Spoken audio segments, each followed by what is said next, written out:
Congreso Virtual del Colegio Mexicano de Ortopedia 2020. El doctor Emanuel Vargas Jasso es egresado de la Universidad Autónoma del Estado de México.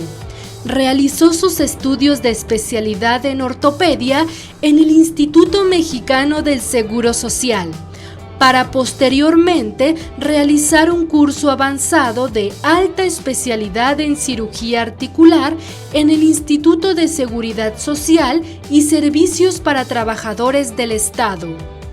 Actualmente ejerce su profesión en medio privado e institucional con alto sentido de profesionalismo, ética y calidad. El doctor Vargas hablará sobre reconstrucción de fracturas multifragmentadas de pilón tibial. Hola, ¿qué tal? Muy buen día a todos nuestros congresistas. Es un gusto nuevamente compartir este espacio en este congreso virtual. Yo soy el doctor Emanuel Vargas Jasso y hoy voy a hablar acerca de la reconstrucción de fracturas multifragmentadas del pilón tibial.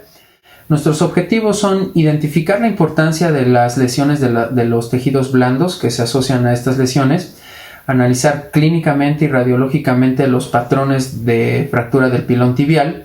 Conoceremos los pasos para el manejo inicial, sobre todo en la primera fase del tratamiento.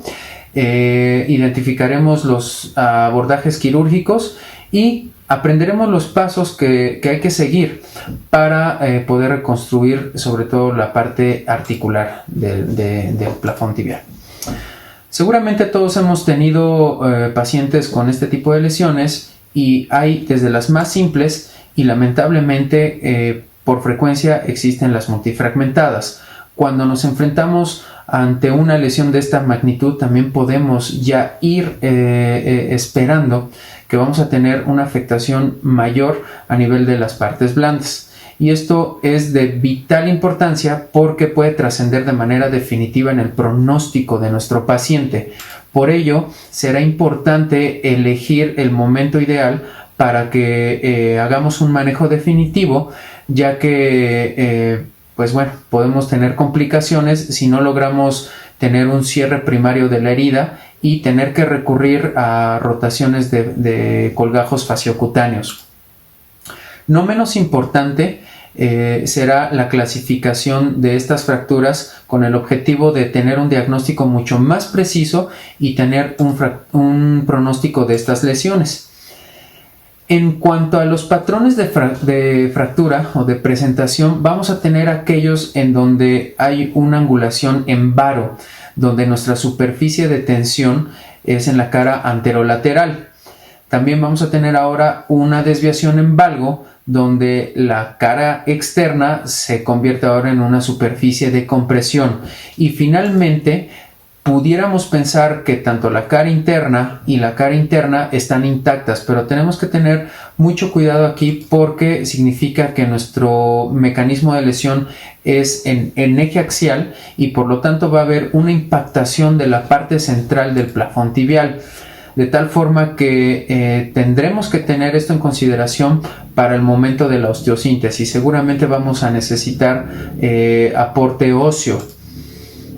Sin embargo, el patrón de fractura habitual se compone de 3 fragmentos, que es el fragmento posterolateral, el fragmento anterolateral y el fragmento medial. Cabe señalar que generalmente los ligamentos van a estar íntegros, lo cual nos puede ayudar bajo el principio biológico del ligamento-taxia.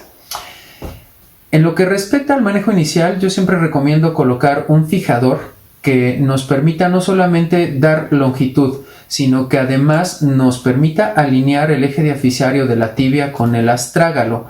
Y si es factible en esta primera fase, podemos hacer ya una osteosíntesis definitiva del peroné. No solamente nos va a dar una mejor estabilidad, sino que además puede conseguir que los fragmentos que están rotados, tanto el posterior como el anterior, se vayan acomodando. Así que el fijador externo es una estrategia que honestamente yo recomiendo para mejorar tanto las partes blandas y también ya es una fase del tratamiento definitivo.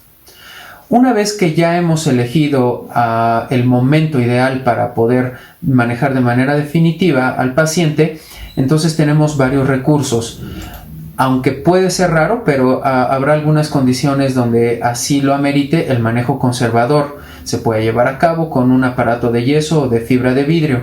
Los fijadores externos, involucrando en este caso la articulación del tobillo. También podemos hacer una combinación de fijación externa y fijación interna en aquellos casos donde exista hueso pénico o hueso porótico. Y finalmente la reducción abierta y la fijación interna, que es básicamente la esencia de esta plática. ¿Qué abordaje voy a utilizar? Bueno, no solamente depende de la experiencia del cirujano, sino que el abordaje en estas lesiones lo señala la naturaleza de la fractura, de la configuración que ésta tiene, de las condiciones de los tejidos y, aunque pareciera mentira, también la disponibilidad de los implantes. De tal forma que vamos a tener el abordaje anteromedial y el abordaje anterolateral. Como les comentaba, la desviación en varo nos va a condicionar una conminución en la parte interna, por lo tanto se prefiere que sea un abordaje medial el elegido para estos casos. Contrario a ello, cuando hay una conminución lateral, elegir un abordaje anterolateral va a ser lo mejor. Los pasos que se tienen que seguir para la reconstrucción, si bien no aplica pues en general para todos los casos, porque pues evidentemente todos los casos son diferentes, pero sí podemos seguir una secuencia. La primera parte que tenemos que estabilizar es la parte posterior lateral, siempre con ayuda de clavillos de Kirchner para hacer una estabilización transitoria. Posteriormente, ya una vez fijado, vamos a valorar la parte central. Si así lo requiere, aquí es el mejor momento para estabilizar esta parte con el fragmento posterior o bien con el medial. Continuamos con la fijación del fragmento medial y concluimos con la estabilización del fragmento anterolateral o anteroexterno. Una vez conseguida la línea articular, vamos entonces a estabilizarlo con tornillos, ¿sí? Para hacer un bloque mucho más firme, ¿sí? Y tratar de unir fragmentos grandes.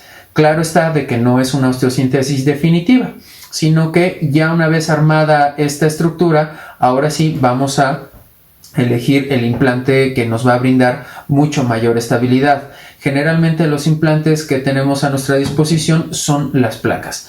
¿Qué tipo de placas? Bueno, definitivamente existen varios diseños de varias propiedades y características y siempre hay que tener todas a la mano, dependiendo también del abordaje que hayamos realizado.